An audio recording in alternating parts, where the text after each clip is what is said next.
everyone, today I'm going to be doing a makeup tutorial on this look that I'm wearing right here. It is a very dark smoky eye with a dark lip. First I'm going to be going in with the Smashbox Step 1 Smoothing Primer, and I'm placing this just on my nose, in between my eyebrows and my upper lip. I'm going in with the Nars Sheer Glow Foundation, and I'm in the shade Punjab, and sorry if I pronounced that wrong. And I'm using an e.l.f. small stippling brush, and I'm just blending this into my skin. This foundation, I really like it, but I have to say it isn't wearing as nicely as I prefer. I keep giving it a second chance, but I might be returning it just because it breaks up throughout the day, and I've been trying to apply it different ways, but it's just not my best friend right now. So I'm blending this foundation all the way into the skin, underneath my eyes, and in my eye area. You can choose to do your eyes first or your face first, but I want this smoky eye to be very blown out and very rounded, so that's why I'm choosing to apply my foundation first.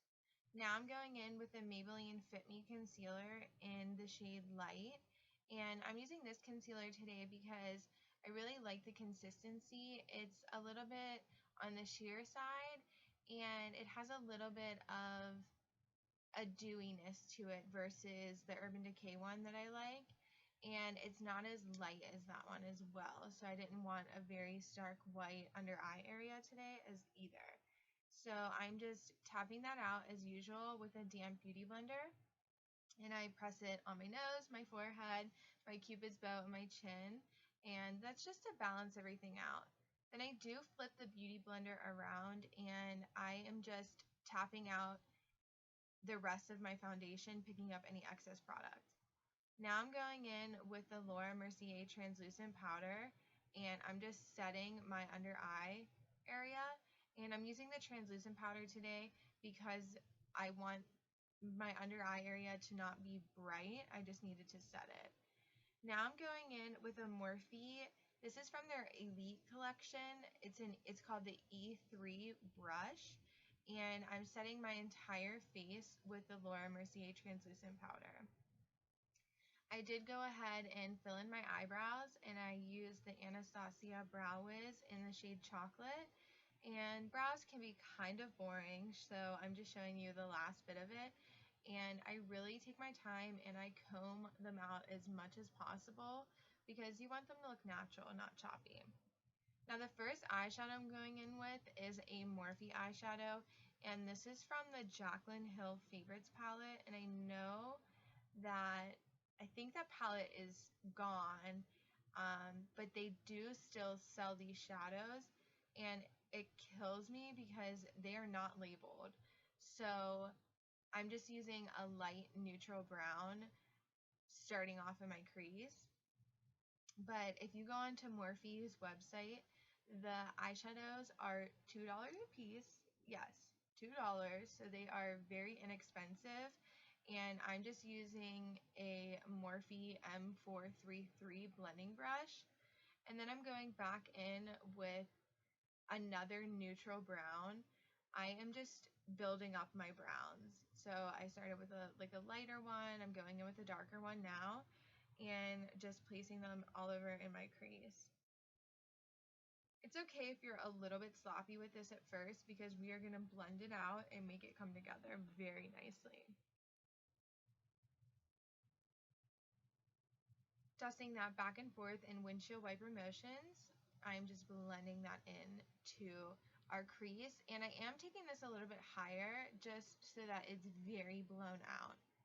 Now I'm going in with another Morphe shadow, and I'm using a pencil brush for this, and this is a Morphe pencil brush, and this is also from their Elite collection, and I'm placing this I'm placing this like a cut crease basically in my crease, and I'm placing this very low, and then we are going to take our time and we are going to blend it out.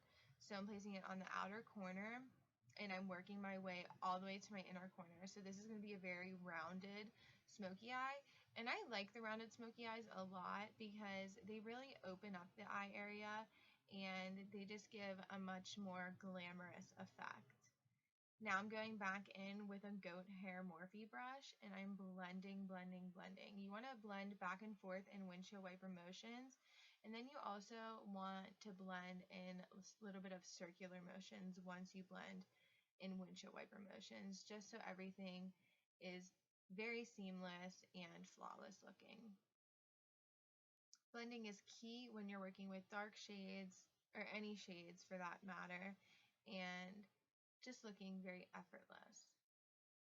So I do go back in and touch up the dark shade because I felt like I lost some of the pigment. So I went back and added a little bit more, blended that out, and that's what you want to do is you want to blend, add, blend.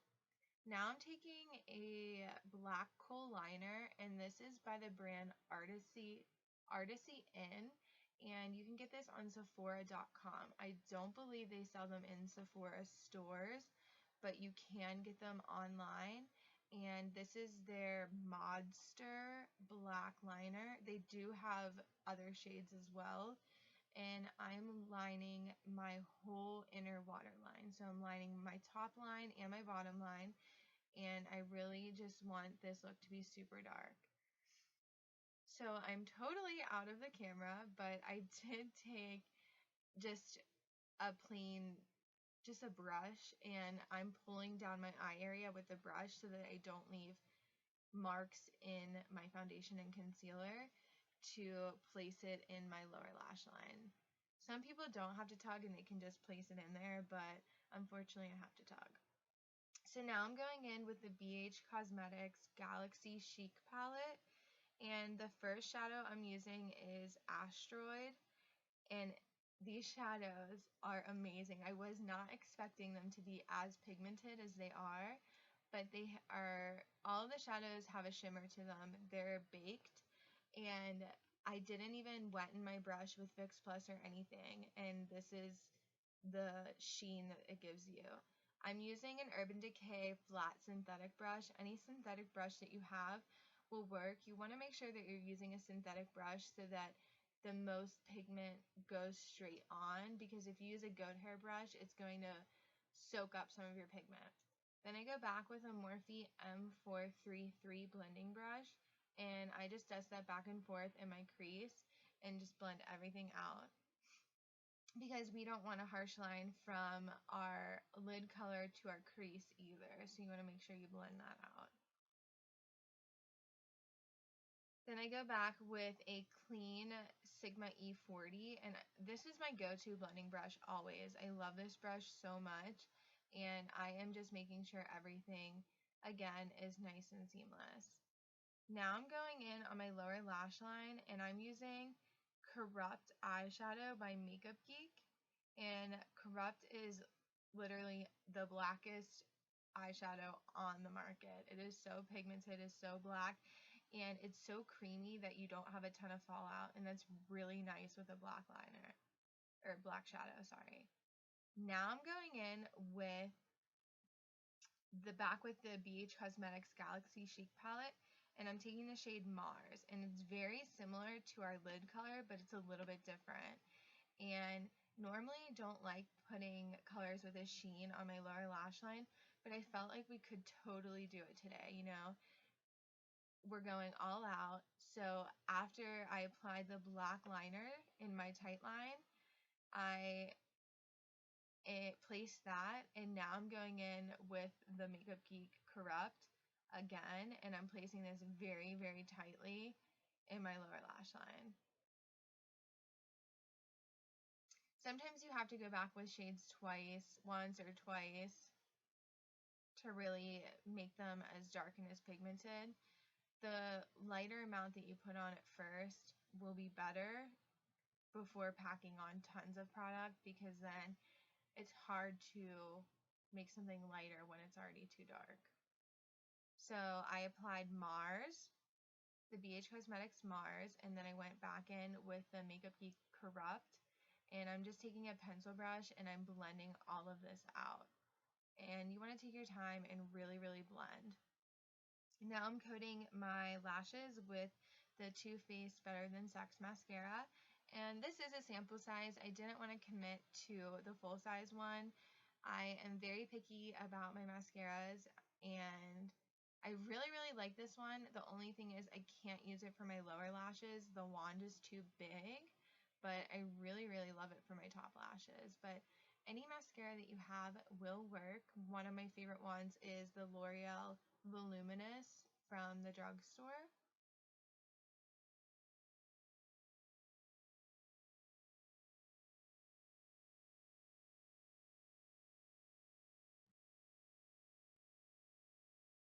And I am applying lashes, and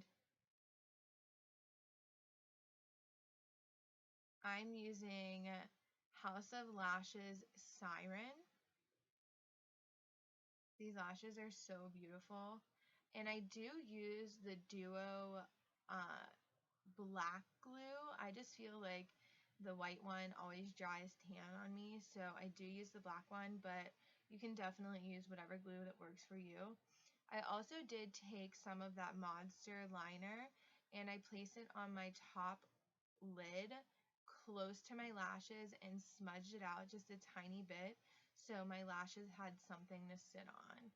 And I don't know where the clip is, but you can totally skip that step, but it just gave it our lashes something to sit on and made it a little bit more smoky. Now I'm going in with a Morphe. This is a big powder brush and it is the M527, and I'm taking the Kat Von D Shade Light palette, and this is her Shade Light Contour palette. And I'm using the middle shade and the shade to the left and mixing those two together and just bronzing slash contouring my cheekbones. And it definitely looks like we have the most distinct line of life on our face, but we will blend it out. And I'm just placing that on my cheekbones, my forehead.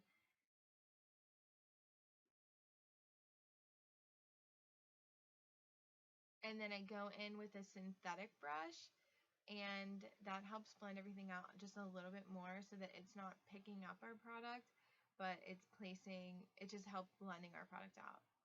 Now I'm going in with the white shade in her palette all the way to the left, and I'm using an e.l.f. blush brush, and I'm placing that below my contour. And that ensures that our contour isn't brought too low. It cleans it up a little bit, because if your contour is brought too low, it can really drag your face down. I did use a big powder brush and applied blush. I used Makeup Geek Spellbound blush. It's a very pretty warm pink. And now I'm using Becca Cosmetics Shimmering Skin Perfector in Champagne Pop, and I applied that all over my cheekbones, the apples of my cheeks, my forehead, my nose, my chin, my cupid's bow. I wanted to be beaming. And now I'm taking MAC Cosmetics eyeshadow in the shade Shroom, and Shroom is a cool tone slash neutral tone highlight. It's not super frosty, but it is still very pigmented, so it's perfect. Now I'm going in with a ColourPop Lippie stick in the shade Grunge, and this is a very different shade. I know a lot of brands are coming out with those mauve-y, brownish, purplish colors, but I think ColourPop did a wonderful job of making theirs very different from a lot of brands. You could line your lips first, but I felt like I didn't need to. And you could also pair any lip that you want with this look, but I felt like this gave us a really glamorous, grungy, dark look, and that completes our look for today. I hope you guys enjoy. Thank you so much for watching. Please subscribe if you haven't already, and I will see you in my next video. Bye, everyone.